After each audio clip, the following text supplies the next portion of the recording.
আজি আপোনালোকক দিম এটা পাৱাৰফুল হিলিং নাম্বাৰ।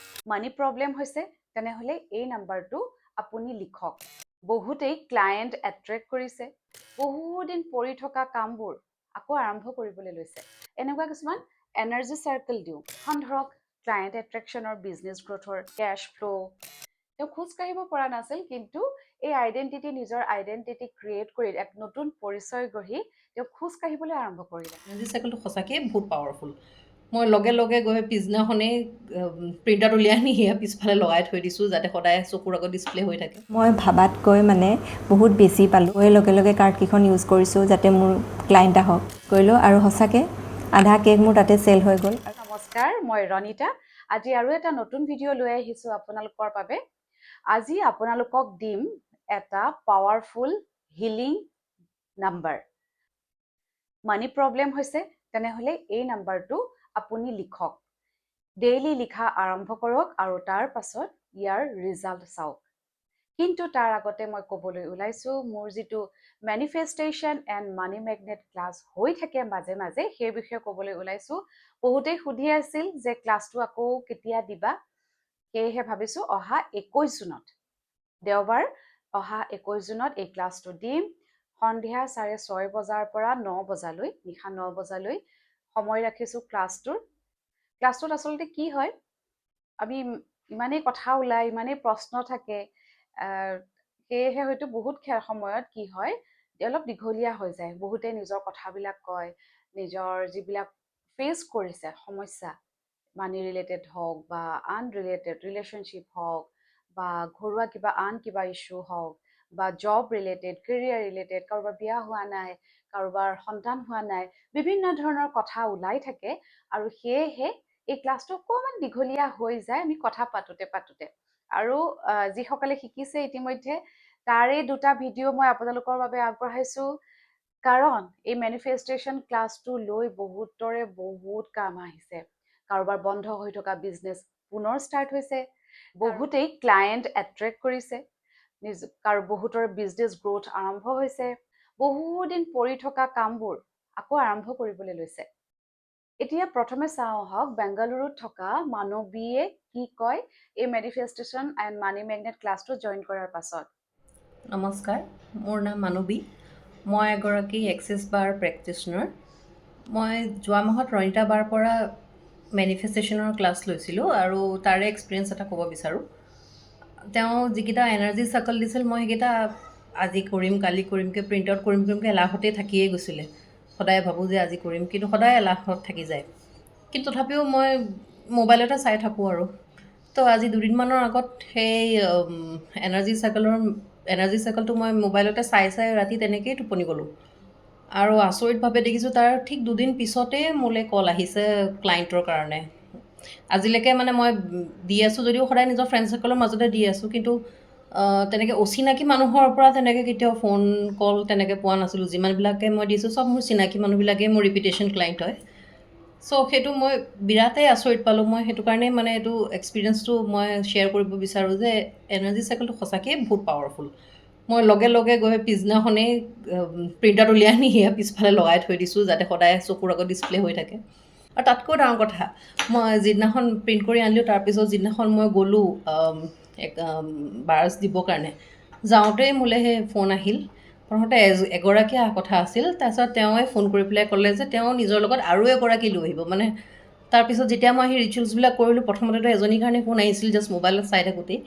তাৰপিছত যেতিয়া মই ৰিচুৱেলছবিলাক কৰিলোঁ, তাৰপিছত লগে লগে সেই এজনীৰ পৰা 2জনী হৈ গ'ল। How does it get better than this? তো মই বহুতেই হেপ্পী আৰু বহুত ফল পাইছোঁ আৰু আশা কৰোঁ আগলৈও পাই থাকিম।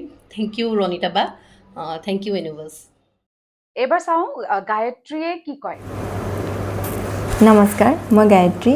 মই ৰণিতা বাৰ পৰা মানি ক্লাছটো কৰিছিলোঁ আৰু এক্সেছ বাৰ্ছৰ ক্লাছো মই ৰণিতা বাৰ পৰাই শিকিছিলোঁ। মানি ক্লাছ কৰাৰ পিছতনো মোৰ লাইফত কি চেঞ্জেছ আহিলে, সেই অভিজ্ঞতাখিনি মই আপোনালোকক জনাওঁ বুলি ভাবিলোঁ। মানি ক্লাছত ৰণিতা বাই কিছুমান ৰেমেডি দিয়ে, সেই ৰেমেডি মই গোটেইখিনিয়ে কৰিছিলোঁ আৰু লগতে কিছুমান মেডিটেশ্যন শিকায়। সেইখিনিও মই কৰিছিলোঁ আৰু মেডিটেশ্যনখিনি বাৰু মই এতিয়াও কৰি থাকোঁ মেনিফেষ্টেশ্যন শিকায় আৰু লগতে কিছুমান এনাৰ্জি কাৰ্ড দিয়ে সেই কাৰ্ডকেইখন কেনেকৈ ইউজ কৰিব লাগে ৰণিতা বায়ে ধুনীয়াকৈ আমাক কৈ দিছিলে আৰু সেই কাৰ্ডকেইখন মই কেনেকৈনো ইউজ কৰিনো মই কি পাইছোঁ তাকে মই আপোনালোকক জনাওঁ মই বৰ্তমান এগৰাকী হোম বেকাৰো হয় কিন্তু হোম বেকাৰ হৈ যদিও মই ডেইলি কেক নবনাওঁ মানে কেতিয়াবা এলাহ লাগে বা চেল হ'বনে নাই সেইবোৰ ভাৱ আহি থাকে মানে মই বনালে বা দোকানত যদি দিওঁ চেল হয় নে নহয় কাৰণ নিজৰ ঘৰৰে এখন আমাৰ গ্ৰচাৰী দোকান আছে তাতে মাজে মাজে মই কেকবোৰ দিওঁ কিন্তু কেতিয়াবা চেল নহয় মানে তাত দি থাকোঁ আৰু মানে কমকৈ হ'লেও দি থাকোঁ কিন্তু ডেইলি বেচিছত নহয় কিন্তু মাইণ্ডত এটা আহি থাকে মানে যে কেনেকৈ হ'ব কি হ'ব তাৰপিছত মই নিজকে কুৱেশ্যন কৰিলোঁ মানে যিহেতু মই এক্সেছ বাৰ্ছৰ প্ৰেক্টিশ্যনাৰো হয় তো মই কুৱেশ্যন কৰিলোঁ যে মই কেনেকৈ মোৰ বেকাৰীখন মানে আগুৱাই নিব পাৰোঁ কি কৰিলে মানে মই কেকবোৰ চেল কৰিব পাৰিম মোৰ পৰা মানুহে কেক ল'ব সেনেকৈ কুৱেশ্যন কৰি থাকোঁতে মাইণ্ডত এটা আহিল যে মই দেখোন আমাৰ দোকানৰ সন্মুখতে সৰুকৈ কেকৰ ষ্টল এখন লগাব পাৰোঁ তাকে মই ৰণিতা বাৰ লগত কথা পাতিলোঁ ৰণিতা বায়ে ক'লে ধুনীয়াকৈ পাৰিবা আৰু লগতে তুমি এনাৰ্জি কাৰ্ডকেইখন তাতে ইউজ কৰিব পাৰিবা বাৰ কথামতেই কৰিলোঁ মই ধুনীয়াকৈ দিন এটা চালোঁ চাই মেলি মই কেকবোৰ বনালোঁ চব ফ্লেভাৰে বনাইছোঁ ফাৰ্ষ্ট ডে বুলি মানে মই ভাবা নাই যে মোৰ চেল নহ'ব কি হ'ব কাষ্টমাৰ আহিব নাই একো ভাবা নাই মনত যি আহিছে যি কৰিব মন গ'ল যি ফ্লেভাৰ দিবলৈ মন গ'ল কেকৰ সকলোবোৰ মই লৈ গ'লোঁ আৰু লগতে মই কাৰ্ডকেইখন মাইণ্ডত এটাই মানে বিশ্বাস এটা ৰাখিলোঁ যে চেল হ'ব মই কাৰ্ডকেইখন ইউজ কৰিম ধুনীয়াকৈ কাষ্টমাৰ আহিব চবেই ভাল পাব মই সেইটো মাইণ্ডছেট লৈ মই ধুনীয়াকৈ দোকানখন তাতে লগালোঁ কিন্তু মই ভাবাতকৈ মানে বহুত বেছি পালোঁ কেকৰ মানে আধাখিনি মোৰ তাতে চেল হৈ গ'ল মই গৈ লগে লগে কাৰ্ডকেইখন ইউজ কৰিছোঁ যাতে মোৰ ক্লাইণ্ট আহক বিজনেছটো ইনক্ৰিজ হওক কাৰ্ডকেইখন ইউজ কৰিলোঁ আৰু সঁচাকৈ আধা কেক মোৰ তাতে চেল হৈ গ'ল আৰু যিখিনি থাকিলে মই সেইখিনি আমাৰ দোকানতে থৈ আহিলোঁ আৰু এইটো কৈ আহিলোঁ যে মানে ইয়াত থকাখিনিও যাতে এসপ্তাহৰ ভিতৰত গোটেইখিনি চেল হৈ যায় আৰু সেইখিনিও মোৰ এসপ্তাহৰ ভিতৰতে ধুনীয়াকৈ চেল হৈ গ'ল আৰু এতিয়া মই সেই কাৰ্ডকেইখন ইউজ কৰিয়ে মই দোকানত বহোঁ আৰু মোৰ ওচৰত কাষ্টমাৰো আহিছে অৰ্ডাৰো পাই থাকোঁ গতিকে মানে মই এটা কথাই ক'ম আপোনালোকে মানি ক্লাছটো কৰক এনাৰ্জি কাৰ্ডকেইখন ইউজ কৰক কিন্তু এটা কথা ক্লাছটো যদি আপোনালোকে কৰিছে আৰু ৰেমেডিখিনি কৰা নাই মেনিফেষ্টেশ্যন কৰা নাই মেডিটেশ্যন কৰা নাই লগতে যদি সেই কাৰ্ডকেইখনো আপোনালোকে ইউজ কৰা নাই কিন্তু একো নহ'ব আপোনালোকে একশ্যন ল'ব লাগিব কাম কৰি যাব লাগিব তেতিয়াহে আপোনালোকে সেইখিনি গোটেইখিনি পাব আজি মোৰ মাজত এই কনফিডেণ্টটো আহিছে মই যে সকলোবোৰ কৰিব পাৰিম যিমান আগৰ পৰা মই ভাবি আছিলোঁ যে মই পাৰিম নে নাই সেইটো মোৰ কুৱেশ্যন নিজকে মই কৰিছিলোঁ পাৰিম নে নাই কিন্তু মই কুৱেশ্যন কৰিলোঁ ইউনিভাৰ্চক যে মই কি কৰিলে মানে মই মোৰ কেকৰ বিজনেছটো আগুৱাই নিব পাৰিম সেইটোৰ উত্তৰ মই আজি পাই গ'লোঁ আৰু কৰি গৈ আছোঁ থেংক ইউ বা আপুনি মোক ইমান ছাপোৰ্ট কৰাৰ কাৰণে গায়ত্ৰীয়ে ক'লে আচলতে মই মোৰ ক্লাছটোত যিটো মোৰ manifestation and money magnet class হয় এনেকুৱা কিছুমান এনাৰ্জি চাৰ্কেল দিওঁ এইটো একেবাৰে চিম্পল প্ৰিণ্ট আউট কৰি ল'লেই হ'ল মই বহুত ফল পাইছোঁ এই ক্লায়েণ্ট এট্ৰেকশ্যনৰ বিজনেছ গ্ৰ'থৰ কোনোবা এখন ধৰক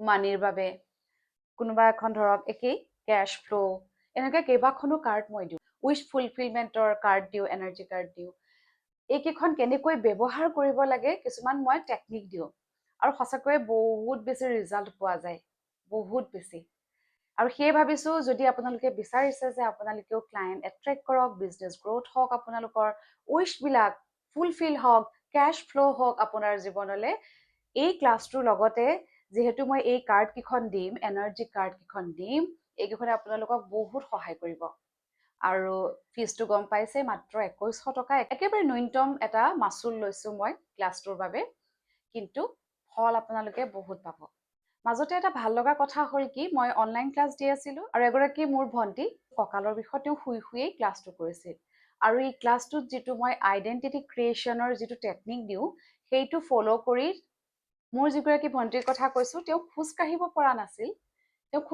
পৰা নাছিল কিন্তু এই আইডেণ্টিটি নিজৰ আইডেণ্টিটি ক্ৰিয়েট কৰি এক নতুন পৰিচয় গঢ়ি তেওঁ খোজ কাঢ়িবলৈ আৰম্ভ কৰিলে কিমান ভাল লগা কথা হয়নে আৰু যেতিয়া আমি কিবা এটা জানো আৰু আনে যেতিয়া সুফল পায় সেয়া যেতিয়া সকলোৰে মাজত বিলাই দিব পাৰোঁ সেয়াটো আৰু ভাল লগা কথা হৈ পৰে সেয়েহে ভাবিছোঁ আপোনালোকেও জইন কৰক আৰু এইবাৰ আহোঁ যিটো মই হিলিং কোড দিম বুলি কৈছোঁ যদি আপোনাৰ বহুত মানি প্ৰব্লেম হৈ আছে তেনেহ'লে এইটো হিলিং নাম্বাৰ লিখক 112211 এই নাম্বাৰটো দিনে 51 বাৰ 51 টাইমছ এখন নোট আপোনাৰ কপিত লিখক য'তেই লিখে এখন কপিত গ্ৰীণ কালাৰ ইংক পেন দি এই নাম্বাৰটো লিখক এই হিলিং কোডটো লিখক 112211 লিখা আৰম্ভ কৰক প্ৰত্যেক দিনাই লিখক আৰু তাৰ পাছত ইয়াৰ ৰিজাল্ট চাওক তেনেহ'লে 21 জুনত লগ পাম আজিলৈ আহিছোঁ